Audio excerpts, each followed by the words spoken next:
Hello learners. In today's English class, we are going to read the first chapter of your Vistas book, The Third Level. But before reading the chapter, let us know some important things about the chapter. The chapter's name is The Third Level. It is a story written by Jack Finney. He has written this story in 1950s, 1953-54 around. In that year he has created the story. This story is a thriller, both a thriller and a science fiction. Why is it called a thriller? Because it excites or invokes mystery. It raises some questions and stimulates the readers to solve those questions. That is why it is called a thriller. And why is it called a science fiction? Because it is based on time travel. That is, the character in the story travels from present to past. He is at present he is in 1950s, and from there is in 20th century. From 20th century he goes into the 19th century, that is in 1890s. इन सालों में वो चला जाता है, इसलिए एक time travel की story है. और स्पेस ट्रैवल की इसलिए क्योंकि at present he is in New York city and from there he travels to Galesburg Illinois. किसी कंट्री साइड प्लेस पे, किसी छोटे से टाउन में चला जाता है, किसी गांव में, विलेज में चला जाता है, जिसका नाम है Galesburg. And the main characters are three in the story: Charlie, Louisa and Sam Weiner. Now some facts about Charlie. He is a narrator and a protagonist. वो स्टोरी बताता है हमको. He is the story teller in this. वो अपनी life, अपनी जो real story है उसको नरेट करता है. And is a protagonist. Who is a protagonist? Protagonist is a central character of the story. He is a character around which the whole story revolves. और वो एक 31, इसकी एज है 31 ईयर्स. तो वो 31 ईयर्स का एक इंसान है और he is peace loving man, passionate stamp collector. वो स्टैम्प कलेक्टिंग इसकी हॉबी है. And then ordinary working man. He is just an ordinary man, जैसे ऑर्डिनरी कॉमन मैन होता है उसी टाइप का मिडिल क्लास पर्सन है जो ऑफिस में जाता है, काम करता है और वहाँ से घर आता है. And his wife Luisa is Charlie's loving and caring wife. And Sam Venner is Charlie's psychiatrist friend. एक साइकेट्रिस्ट है जो चार्ली का फ्रेंड है. और ये एक बहुत इंपॉर्टेंट कैरेक्टर है because he is the one who brings a twist in the story. He is the one who really want to escape the modern worries and monotonous life. ये वो इंसान है जो इस मॉडर्न टेंशन से, modern hustle and bustle से परेशान है और वहाँ से भागना चाहता है, लेकिन वो कभी बताता नहीं है. He never shows that, demonstrates that thing in through out the story, लेकिन इंटरनली इट इज़ ट्रू. और यहाँ से एस्केप, इस तरह की लाइफ से एस्केप होने के लिए वो थर्ड लेवल पे चला जाता है, goes into the past through it, past life में चला. He is the one who proves the story to be a science fiction. और चार्ली के जो थॉट्स है, चार्ली के जो एक्सपीरियंस है, उससे तो कुछ डाउट्स क्रिएट होते हैं, लेकिन ये सैम वेनर ऐसा है जो प्रूव कर देता है कि ये एक साइंस फिक्शन बेस्ड स्टोरी है. अब कुछ इंपॉर्टेंट फ्रेजेस जो इसमें यूज़ हुए हैं और जिनकी मीनिंग्स हैं. Waking dream wish fulfilment. ये फ्रेज है, इसका मतलब होता है assuming about the realisation of strong desire. कुछ ऐसी इच्छा जो हमारे मन में होती है और हम ऐसा सोच लेते हैं, हम ऐसा मान लेते हैं कि वो पूरी हो गई, हमारा ड्रीम पूरा हो गया है. Thinking that once dream has realized और came true in his actual life. कुछ ऐसा दिन में कोई हम सपना देखते हैं, हम ऐसी चीज़ें, ऐसी कुछ वी कंसीव सम डिज़ायर, ऐसी कोई एस्पिरेशन हम अपने दिमाग में क्रिएट कर देते हैं और हमको लगता है कि वो सच हो गई. उसको कहेंगे वेकिंग ड्रीम विश फुलफिलमेंट.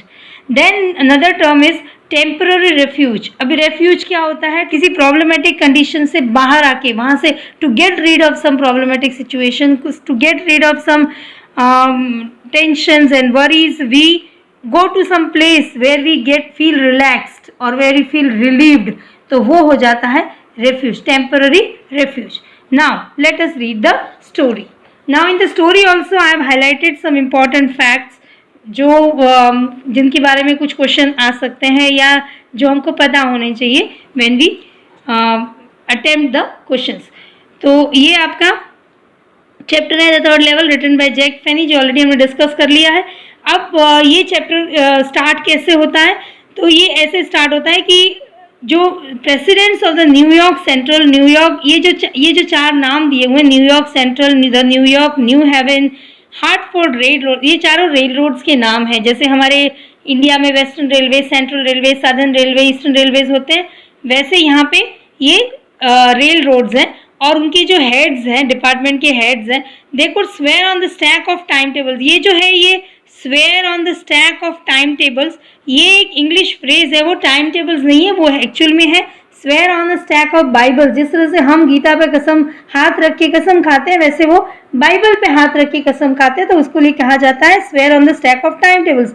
लेकिन इन ऑफिशियल्स के लिए अपना काम ही बहुत ही पायस है, और वो एक किसी पूजा से कम नहीं है, ये इनके लिए जो टाइम टेबल्स है वो किसी होली बुक से कम नहीं है। तो वो कहते हैं हम उनकी कसम खा के कह सकते हैं कि सिर्फ 2 ही लेवल्स है, only 2 levels are there, but I say that there are 3। लेकिन चार्ली कहता है, नैरेटर कहता है कि मैं कहता हूं कि 3 लेवल्स हैं, because I have been on the 3rd level of the grand central station. ये ग्रैंड सेंट्रल स्टेशन न्यूयॉर्क का, अमेरिका का अभी भी सबसे बड़ा स्टेशन है, बहुत बड़ा रेलवे स्टेशन है।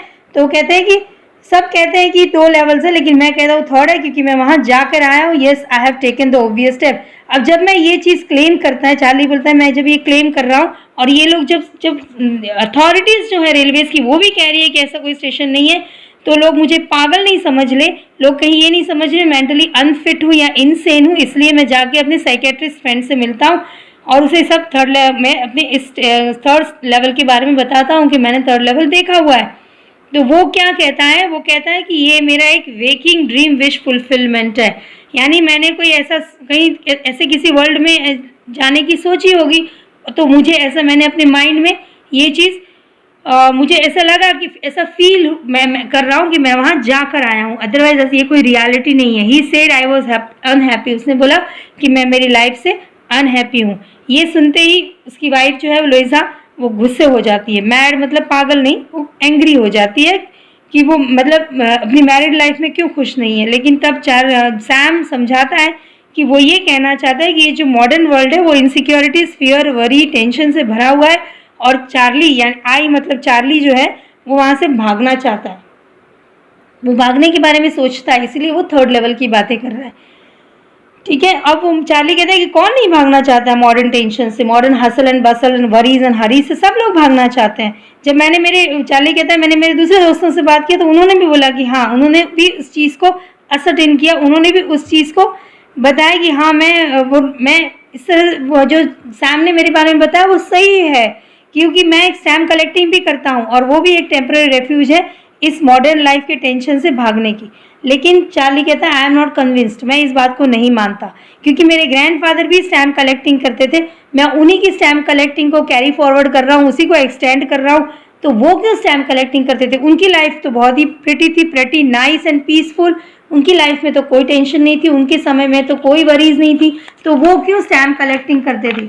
उनकी in his day from all I here he started my collection, मेरा कलेक्शन वहीं से शुरू हुआ था। नाइस कलेक्शन है, ब्लॉक ऑफ 4, मतलब एक तरह के 4-4 स्टैम्प्स है, सारे यूएस इश्यू, यूएस अमेरिका के जितने भी स्टैम्प्स निकले थे अभी तक, वो सारे स्टैम्प का कलेक्शन मेरे पास है। First day covers and so on. First day covers क्या होते हैं? ये एक जैसे कोई नया स्टैम्प जब निकलता है, वो नया स्टैम्प जब वो क्या करता है, जो स्टैम्प कलेक्टर क्या करता है, एक एनवेलप लेता है और वो ब्लैंक एनवेलप के ऊपर वो स्टैम्प लगा देता है और खुद का एड्रेस लिख लेता है उस पर, फिर उसे पोस्ट बॉक्स में डाल देता है। तो जब वो पोस्ट बॉक्स में डालता है तो उसी डेट को जब पोस्ट बॉक्स खोला जाता है पोस्ट ऑफिस के द्वारा, तो उसके ऊपर उस डेट का सील लग जाता है और फिर वो उसके एड्रेस पे पहुंच जाता है उसी दिन, सेम डे।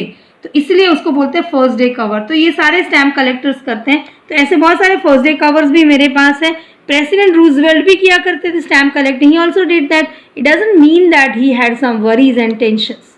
ठीक है, तो ये एक he is giving one sort of explanation कि ये मैं स्टैम्प कलेक्टिंग करता हूँ, इसका मतलब ये नहीं है कि मैं इस दुनिया से, इस मॉडर्न वर्ल्ड से एस्केप करना चाहता हूँ, भागना चाहता हूँ। अब जब स्टार्टिंग में उसने रेफरेंस बताया था कि मैं ग्रैंड सेंट्रल पे जाके आया हूँ, तो ये अब एक्सप्लेन करता है कि वो कैसे गया। वो कहता है कि एक बार जब मैं वर्क लेट, मैं एक नाइट को जब मैं लेट तक ऑफिस में बैठा रहा और मैं बहुत जल्दी में था घर जाने की, अपार्टमेंट मीन्स होम, तब मैंने सबवे से जाना तय किया। ये सबवे कहाँ है? ग्रैंड सेंट्रल स्टेशन पे। ग्रैंड सेंट्रल स्टेशन का जो सबवे का रास्ता है, अंडरग्राउंड रास्ता है, वहाँ रूट है, वहाँ से मैंने ट्रेन लेने का सोचा क्योंकि वो बस से जल्दी मुझे लेके जाएगी, मुझे जल्दी घर जाना था। तब मुझे I don't know why this should have happen, ऐसा क्यों हुआ मुझे पता नहीं। मैं तो सिर्फ एक ऑर्डिनरी इंसान हूँ, मेरा नाम चार्ली है, 31 ईयर्स का हूँ और उस समय मैंने एक टैन गैबरडाइन सूट पहन रखा था। टैन मीन्स ब्लैक कलर का, गैबरडाइन एक तरह का स्टिफ कड़क मटेरियल होता है जो सूट्स में यूज होता है, और स्ट्रॉ हैट पहनी थी जिसपे एक बैंड यानी पट्टी लगी हुई थी ब्लैक कलर की। मेरे पास से बहुत सारे ऐसे लोग निकले थे, डजन मीन्स बहुत सारे ऐसे इंसान निकले थे जो मेरे जैसे ही दिखते थे, कुछ ऐसा चेंज नहीं था। I wasn't trying to escape from anything, मैं कहीं से भागना नहीं चाहता था, मैं तो सिर्फ मेरे घर पहुंचना चाहता था, मेरी वाइफ के पास। फिर मैं इसके लिए ग्रैंड सेंट्रल स्टेशन में के अंदर टर्न हुआ। कहाँ से टर्न हुआ? वेंडरबिल्ट एवेन्यू, ये एक लेन का नाम है, इस लेन से, इस गली से होके मैं सेंट्रल स्टेशन के अंदर गया और फिर आई डाउन द स्टेप्स। जैसे ये जो लेवल्स हैं, लेवल्स क्या होते हैं? अंडरग्राउंड ये हम जैसे ऊपर चलते हैं तो हम क्या बोलते हैं? फ्लोर्स बोलते हैं, ठीक है, या स्टोरीज बोलते हैं, लेकिन जब अंडरग्राउंड के जो होते हैं उनको लेवल्स कहा जाता है। तो उससे कहा मैं फर्स्ट, जैसे हम बोलते हैं हम ऊपर की तरफ जाएंगे तो फर्स्ट फ्लोर पे जाते हैं, लेकिन ये नीचे गया तो ये फर्स्ट लेवल पे गया। Where you take trains like the 20th century, जहाँ पे मॉडर्न ट्रेन्स मिलती थी, मॉडर्न टाइम की ट्रेन्स मिलती थी। फिर मैं नीचे गया, another flight, flight means staircase, सीढ़ियाँ उतर के नीचे गया सेकेंड लेवल पे, जहाँ पे मुझे सबर्बन ट्रेन्स मिलती है, जहाँ से सबर्बन ट्रेन्स निकलती हैं। सबर्बन ट्रेन्स क्या होती है? ऐसी ट्रेन्स जो शहर से किसी जो दूर के एरियाज है, जो मेन सिटी से दूर के एरियाज है, उनको सबर्ब्स कहते हैं, वहाँ लेके जाती है ये trains. Ducked into an arched doorway, duck means झुकना, क्योंकि आगे एक आर्क डोरवे था, आर्क मीन्स ऐसी गोलाई का जो डोरवे होता है वैसा था, तो मैं झुक के इसके अंदर गया। यहाँ से सबवे का रास्ता आता था तो मैं यहाँ से अंदर गया एंड गॉट लॉस्ट, अंदर जाते ही मैं गुम हो गया। That is easy to do, easy है क्योंकि ये जो स्टेशन है वो बहुत बड़ा है, ग्रैंड सेंट्रल स्टेशन, तो वहाँ इतना कॉम्प्लेक्स है कि वहाँ गुम हो जाना बहुत ईजी बात है, नॉर्मल बात है। मैं बहुत टाइम वहाँ से गया हूँ और हमेशा I am always bumping into new doorways, हर बार मुझे नए नए दरवाजे मिलते हैं, नए नए सीढ़ियाँ दिखती है, नए नए कॉरिडोर्स दिखते हैं। Once I got into the tunnel, एक बार तो ऐसा हुआ मैं एक टनल में घुसा, सुरंग के अंदर से घुसा जो सबवे के जाने के लिए टनल से जाते हैं। Once about a mile long, 1 मील लंबी टनल थी, and came out in the lobby of Roosevelt hotel, और बाहर निकला तब सीधा निकला रूजवेल्ट होटल पे। लेकिन दूसरी बार जब उसी टनल से निकला तो मैं I came up in an office building on 46th street, 46th street पे। जब मैं उसी रास्ते निकला तो अब मैं कहीं और निकला 46th स्ट्रीट पे, जो 3 ब्लॉक्स अवे, जो इस रूजवेल्ट होटल से 3 ब्लॉक्स दूर था, वहां पे निकल गया। Sometimes I think grand central is growing like a tree, वो कहता है कि जैसे वो कोई पेड़, किस तरह से पेड़ में नई नई ब्रांचेस निकलती है, वैसे ही ग्रैंड सेंट्रल स्टेशन में भी नए नए कॉरिडोर्स और स्टेयरकेसेस निकलते हैं। जैसे रूट्स नए नए फूटते हैं पेड़ के अंदर, वैसे ये स्टेयरकेसेस निकलते हैं इसमें नए नए, इसलिए हर बार मुझे नए नए रास्ते, नई नई सीढ़ियाँ दिखती है। That is probably a long tunnel that nobody knows about, feeling its way under the city right now. इसके नीचे एक टनल है जो शायद किसी को उसके बारे में पता नहीं है, on its way to Times Square, जो टाइम स्क्वायर पे निकलती है। ये भी एक एरिया है, ये भी एक सर्कल है जहाँ ये टनल निकलती है। And maybe another to Central Park, उससे उसका दूसरा रास्ता शायद सेंट्रल पार्क निकलता है, ये भी उसकी वो अपनी इमेजिनेशन से बोल रहा है। And maybe because for so many people through the years Grand Central has been an exit. अब वो फिर वो बातें करने लगा कि ये ग्रैंड सेंट्रल जो है वो एक बाहर जाने का रास्ता है, एग्जिट मीन्स बाहर जाने का रास्ता, अ वे ऑफ एस्केप, इस मॉडर्न वर्ल्ड से भागने का रास्ता है। Again he is claiming the same thing कि ये it is a way to escape, this third level is a way to escape, maybe that is how the tunnel I got into. और यही विचार करते करते मैं इस tunnel में घुस गया। But I never told the psychiatrist friend about that, मैंने कभी ये नहीं बोला कि मैं इस तरह से टनल में चला गया था। जब मैंने थर्ड लेवल के बारे में बात की तो मैंने ये टनल के बारे में उसे कुछ नहीं बताया। The corridor I was in began angling left, जैसे मैं उस टनल से अंदर गया, कॉरिडोर से अंदर गया, तो वहाँ पे वो लेफ्ट की तरफ रास्ता जाता था, स्लैंटिंग डाउनवर्ड्स। ये जो ग्रैंड सेंट्रल स्टेशन है वहाँ पे स्टेयर्स नीचे उतरने के लिए बहुत कम होते हैं, लेवल्स नीचे उतरने के लिए वहाँ पे स्लोप्स होते हैं, तो उस स्लोप से होके नीचे जाना पड़ता है, स्टेयर केसेस बहुत कम होते हैं। तो वो नीचे की तरफ स्लोप था, मैं वहाँ से आगे गया and I thought that was wrong, और मुझे लगा मैं गलत रास्ते आ गया था। But I kept on walking, लेकिन क्यूरियोसिटी थी कि आगे पता नहीं क्या है, क्या आने वाला है, डेस्टिनेशन आगे क्या है, तो इसलिए मैं आगे चलता रहा। All I could hear was the empty sound of my own foot steps. मुझे आगे कुछ नहीं सुनाई देता, सिर्फ मेरे खुद के चलने की आवाज़, मेरे फुट स्टेप्स की आवाज़ सुनाई देती। And I didn't pass a soul. मेरे आसपास से a soul means not even a single person, कोई इंसान, कोई मैन वहाँ से नहीं निकल रहा था, मैं अकेला था वहाँ पे। Then I heard that sort of hollow roar ahead, that means open space and people talking. फिर मुझे थोड़ा होलो क्या होता है, जब किसी ओपन स्पेस में या जैसे पाइपलाइन के अंदर हम कुछ बोलते हैं तो एको साउंड आती है, तो ऐसा कुछ रोर की, ऐसे जोर जोर से बोलने की आवाज़ सुनाई दी आगे की तरफ। अहेड मीन्स आगे की तरफ, मीन्स ओपन स्पेस का मतलब आगे कोई ओपन स्पेस थी इस टनल से बाहर। एंड पीपल टॉकिंग, लोग जो है बातें कर रहे थे। They were talking, the tunnel turned sharp left, that वो जो रास्ता आगे जा रहा था वो फिर से लेफ्ट की तरफ जा रहा था। I went down a short flight of stairs, थोड़ी सी सीढ़ियाँ आई, मैं नीचे गया। And came out on the third level at the grand central station. फिर ग्रैंड सेंट्रल पे मैं, ये थर्ड लेवल पे मैं इस तरह से पहुंच गया। For just a moment I thought I was back on the second level. मुझे लगा मैं सेकेंड लेवल पे आ गया हूँ, क्योंकि सब यही कहते थे कि 2 लेवल्स हैं, और फिर ये वापस से ये रेलवे स्टेशन था, तो रेलवे स्टेशन थर्ड लेवल तो कोई था नहीं, तो उसको लगा मैं फिर से सेकेंड लेवल पे आ गया हूँ। बट आई सॉ, लेकिन जो डिफरेंस मुझे दिखा, अब ये जो चीज़ें मैंने हाईलाइट की हुई है वो सब बताते हैं description of the third level. Room was smaller, जो एरिया था वो छोटा था, दूसरे स्टेशन जो है दूसरे लेवल से उनसे ये एरिया छोटा था।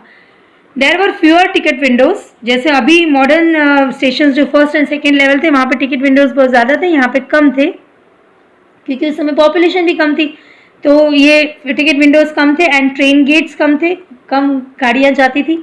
And the information booth in the centre was would. Information booth जो अभी के मॉडर्न कंप्यूटराइज्ड इंफॉर्मेशन बूथ होते हैं वैसा नहीं था, लकड़ी का बना हुआ इंफॉर्मेशन बूथ था और ओल्ड लुकिंग, पुरानी स्टाइल का था। And the man in the booth wore green eye shade and long black sleeve protectors. उसने 2 चीज़ें नोट की कि उसने आई शेड्स पहने हुए थे। आई शेड्स क्यों पहनते थे? पहले के समय में डिम लाइट होती थी, लाइट तेज़ नहीं होती थी, तो जो रीडिंग का काम करते थे या जो क्लैरिकल वर्क करते थे वो लोग ये ग्रीन आई शेड्स पहनते थे, जिन आँखों के आगे जैसे छोटी कैप की जैसी होती है आगे हेड, और वो आँखों के आगे उसका ग्लास, ग्रीन कलर का ग्लास रहता है, जिससे उनकी आँखों पे प्रेशर नहीं पड़े, स्ट्रेस नहीं पड़े, इसलिए वो पहना जाता था। और लॉन्ग ब्लैक स्लीव प्रोटेक्टर एक तरह की पट्टी होती है, स्लीव्स पे पहनते थे। The lights were dim, lights bright नहीं थी, बहुत कम लाइट, कम रोशनी थी। एंड सॉर्ट ऑफ फ्लिकरिंग, और फ्लिकर हो रही थी, मूव हो रही थी, जिस तरह से कैंडल की लाइट या ओपन लैम्प की लाइट फ्लिकर होती है हवा की वजह से, वैसे ये फ्लिकर हो रही थी।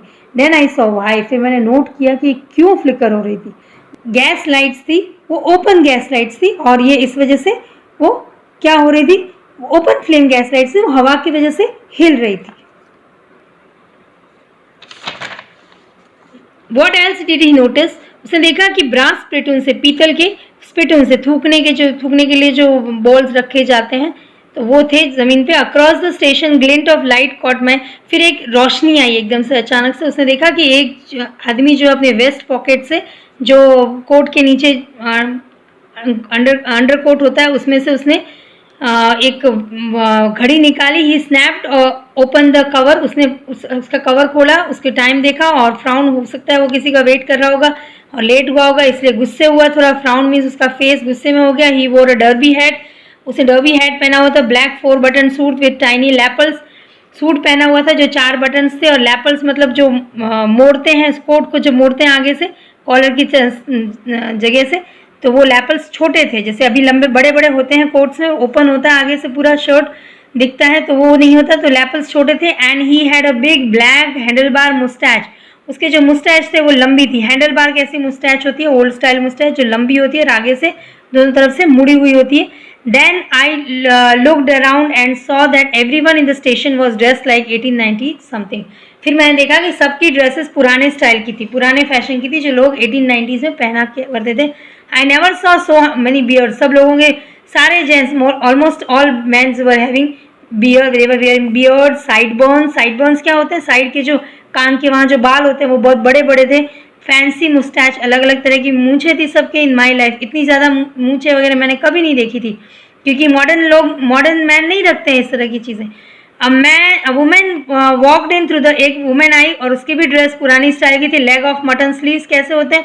लेग ऑफ मटन स्लीव्स जो ऊपर शोल्डर के वहाँ जो होते हैं वो पफ्ड होते हैं, पफ्ड इस स्टाइल के, इस तरह से पफ्ड स्लीव्स होती हैं और आगे से टाइट होती है। तो इस तरह की ये लेग ऑफ मटन स्लीव्स थी और स्कर्ट्स पहने हुए थे और हाई बटन शूज़ थे, उनके शूज़ वो हाई शूज़ थे। Back of her out on the track I caught a glimpse of locomotive. फिर मैंने इंजन देखा जिसके ऊपर कुरियर ईव्स लिखा हुआ था, वो स्मॉल था लेकिन फनल शेप स्टैक था। स्टैक क्या होता है? एक चिमनी जो रखी जाती है, फनल शेप की चिमनी थी, कोन शेप की चिमनी थी धुआं निकलने के लिए। इसका मतलब वो एक कोल इंजन था, पुराने स्टाइल का इंजन था। तब मुझे समझ में आ गया कि मैं अभी मॉडर्न टाइम में नहीं हूँ। I got shifted to the old time. और इस चीज़ को असर्टेन करने के लिए, श्योर करने के लिए मैं गया न्यूज़ बॉय के पास, जिसके पास बहुत सारे पेपर रखे हुए थे, न्यूज़पेपर्स। उसमें जो न्यूज़पेपर था वो था the world hasn't been publish for years. बहुत सालों से ये न्यूज़पेपर छपा ही नहीं था। इसका मतलब ये उसको श्योर हो गया कि ये पास्ट टाइम है। द लीड स्टोरी थी प्रेसिडेंट क्लीवलैंड के बारे में, जो उसके समय के प्रेसिडेंट नहीं थे, पहले के प्रेसिडेंट थे। I have found that front page, since ये फ्रंट पेज मैंने पढ़ा हुआ था लाइब्रेरी फाइल्स में, और फिर उस पर जो डेट थी वो थी जून 11, 1894, यानी वो इस डेट पे पहुंच गया था। I turn towards the ticket Windows. फिर मैं टिकट विंडोज की तरफ गया, और क्योंकि मैं टिकट खरीदना चाहता था। उससे पता था कि वो लुइजा और अपनी पत्नी के लिए वहाँ से टिकट खरीद सकता है यूनाइटेड स्टेट्स की किसी भी जगह जाने के लिए। तो वहाँ टिकट लेने के लिए वो जाना चाहता था गेल्सबर्ग, अपने होम टाउन, यहाँ जहाँ उसका बर्थ हुआ था, बर्थ प्लेस था, उसका गाँव था, वहाँ जाना चाहता था। इसलिए वो वहाँ गया। वो उसको डिस्क्राइब करता है वो प्लेस कैसा है। Wonderful town, still with big old frame houses, पुरानी स्टाइल के घर हैं, ह्यूज लॉन्स, लंबे लंबे घास के मैदान है घर के बाहर, ट्रेमेंडस बड़ी साइज के पेड़ है जिनके रूट्स और जिनके ब्रांचेस जो है वो एक दूसरे को टच करते हैं। सारे पेड़ एक साथ मिलते हैं जिससे शेड बनता है। रूफ द ट्रीज, यानी वो शेड बनाते हैं, पूरी गलियों में छांव रहती है। And in 1894 summer evenings were twice as long. समय इवनिंग्स बहुत लंबी होती क्योंकि उस समय लोग फ्री थे, अभी के जितना बिजीनेस नहीं था, तो लोग फ्री थे तो दिन लंबा लगता था। समर इवनिंग्स लॉन्ग होती थी, लोग अपने लॉन्स पे बैठते थे, मैन स्मोक करते थे, और औरतें जो है वो लेडीज़ क्या करते थे, पाम लीव से फैनिंग करती थी, यानी जो खजूर के पेड़, खजूर के पत्ते होते हैं उनसे वो फैनिंग करती थी। बहुत ही पीसफुल टाइम था वो, उसको डिस्क्राइब किया उसने गेल्सबर्ग का उस टाइम को। देन देयर विल, ये टाइम ऐसा था, be back there first world war still 20 years off. ये वो टाइम था जब फर्स्ट वर्ल्ड वॉर हुआ था 1914 में, और ये टाइम जहाँ जब वो चला गया था वो था 1894, यानी अभी 20 ईयर्स बाकी थे फर्स्ट वर्ल्ड वॉर को। और सेकेंड वर्ल्ड वॉर हुआ था 1945 में, मतलब अभी उसको 40 ईयर्स बाकी थे। यानी उस समय वर्ल्ड वॉर्स के बारे में कोई जानता भी नहीं था।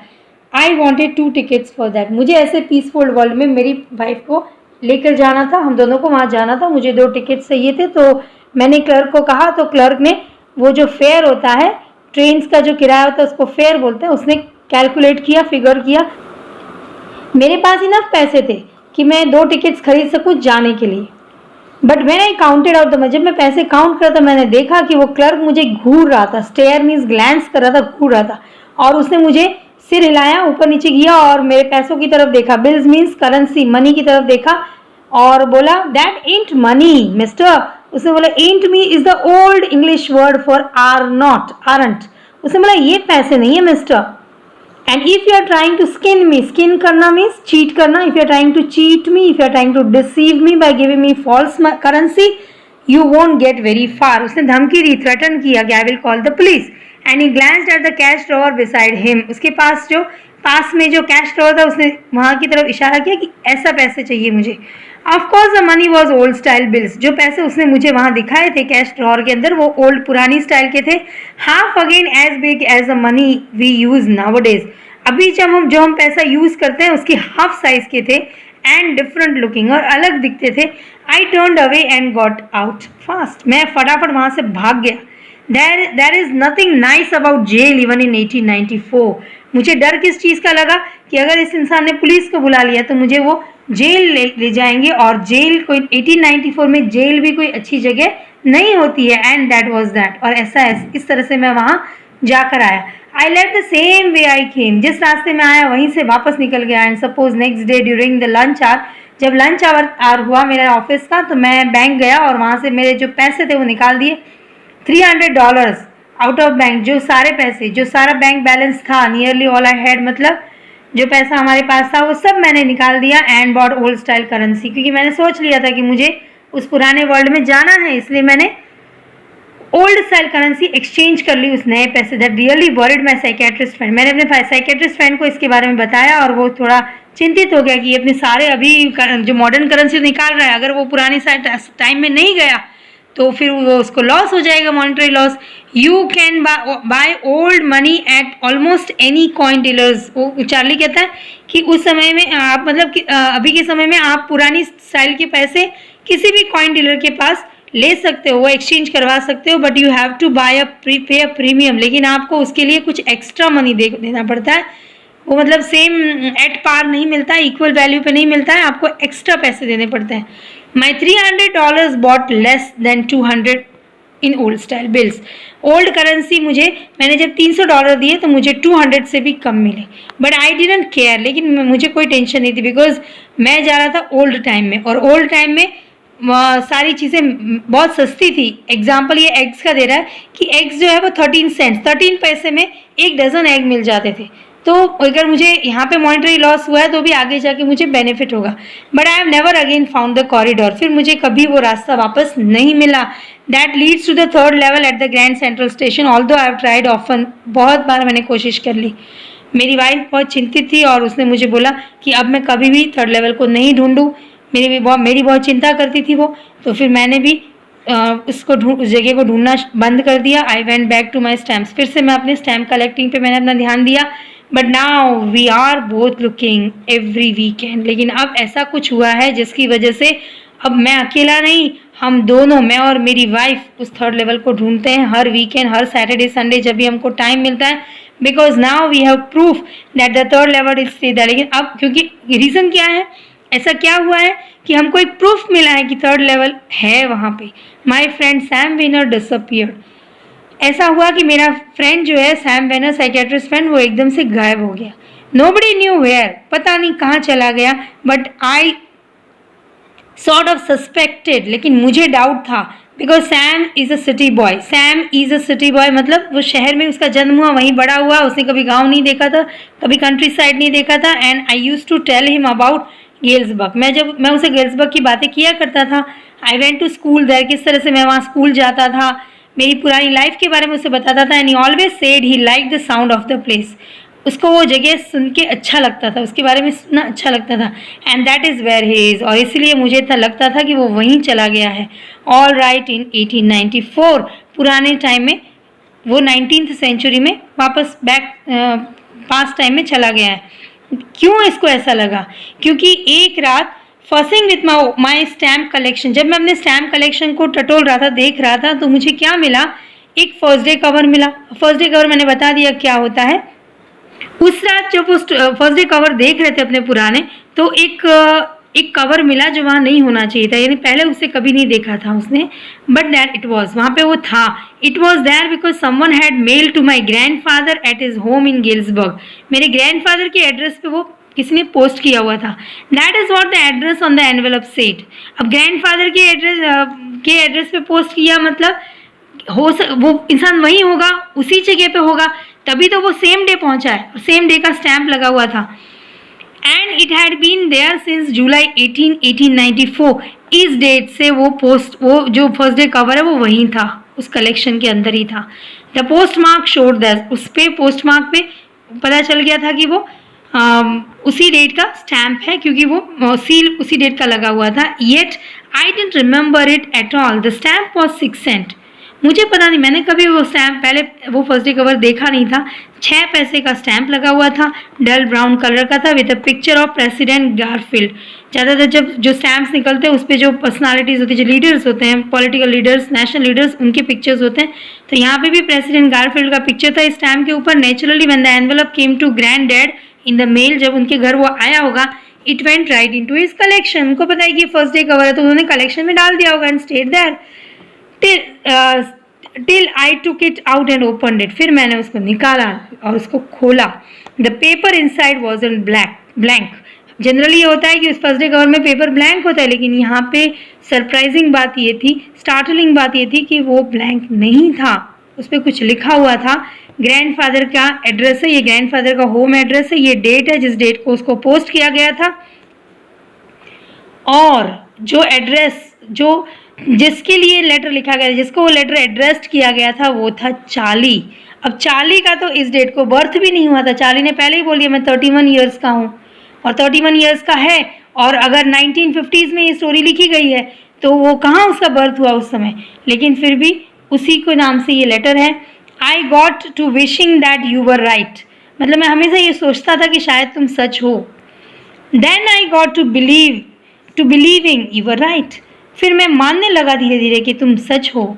And Charlie it's true, Charlie ये बात सच है।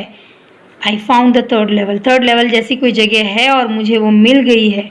I have been here 2 weeks, मैं यहाँ 2 हफ्तों से हूँ, 2 वीक्स से हूँ। And right now down the street at the Dalys area के अंदर मैं एक गली में बैठा हुआ हूँ। Someone is playing a piano, एक इंसान पियानो बजा रहा है। And there are all out on the front of the porch, सब अपने घर के बाहर पोर्च एरिया में, जो घर के बाहर का शेड होता है उसको पोर्च कहते हैं, वहाँ पे सब मिलके एक सॉन्ग गा रहे हैं जिसके वर्ड्स हैं सीइंग नेली होम, ये गाना गा रहे हैं सब मिलके कोरस में। And I am invited over for lemonade, मुझे किसी ने लेमन जूस के लिए इन्वाइट किया है। कम ऑन बैक, तुम वापस आ जाओ Charlie and Louisa, keep looking, ढूंढते रहो till you find the third level, it's worth it, believe me, ये बहुत अच्छी जगह है, मेरा विश्वास करो ये बहुत अच्छी जगह है। और वो साइन किया गया था सैम, ग्रैंड डैड को किसने लिखा था, ये सैम ने। इसका मतलब सैम जो है वो ओल्ड टाइम में पहुंच गया था, ठीक है। ये प्रूफ है, ये बताता है, ये लेटर ये बताता है कि वो ये इन्फर करता है कि he has been, he had transcended, he has shifted to the old period of 1890s। At the stamp and coin store I go, जब मैं वहाँ कॉइन स्टोर पे गया, I found out that Sam bought $800, मुझे पता चला वहाँ से कि सैम $800 लेकर आया था, और ओल्ड स्टाइल करेंसी उसने, वो पैसे लेके आया था और उसने $800 ओल्ड स्टाइल करेंसी वहाँ से एक्सचेंज करवा के लेकर गया था। That ought to set him up, set up करना मतलब कोई बिजनेस सेटअप करना। A nice little hay feed and grain business, hay feed and grain business मतलब घास और अनाज का बिजनेस शुरू करने में ये पैसा उसको हेल्प कर सकता था। ही always say that is what he really wished he could do, वो हमेशा जब पुराने ओल्ड मतलब कंट्री साइड की बात, गाँव की बात चलती थी तो हमेशा कहता था कि मुझे ये साइकेट्री का बिजनेस नहीं करना है, मुझे तो इस तरह का कोई बिजनेस करना है। तो ये ऐसा अज्यूम करता है कि उस पैसे से उसने शायद वहाँ पे ये बिजनेस स्टार्ट किया होगा। And he certainly can't go back to his old business, और ये अपने पुराने बिजनेस जो साइकेट्री का बिजनेस है वो तो वो वहाँ पे कैरी ऑन नहीं कर सकता है, क्योंकि वहाँ पे किसी को कोई वरीज, कोई टेंशन्स, कोई मेंटल प्रॉब्लम नहीं है, तुमको साइकेट्रिस्ट की ज़रूरत नहीं है। तो अगर वो ऐसा कोई बिजनेस करेगा तो वो लॉस में जाएगा। इसलिए उसने जो पुराने एक बिजनेस की बात वो करता था कि मुझे जो बिजनेस करना है ग्रेन का, हे का, घास का बिजनेस, अनाज का बिजनेस, वही उसने शुरू किया होगा। नॉट इन गेल्सबर्ग इलिनॉयस, ये ऐसी जगह है कि जहाँ पे साइकेट्रिस्ट के लिए कोई प्लेस नहीं है, कोई स्कोप नहीं है इन 1894 इस पीरियड में specially. Alright, this was the complete explanation of your chapter. Now take the screenshot of this page so that you can know the details of the chapter and then read the chapter thoroughly. In our next video, we will be discussing some important question answers, the likely to come question answers in your board exams. Alright, till then, goodbye. Thank you very much.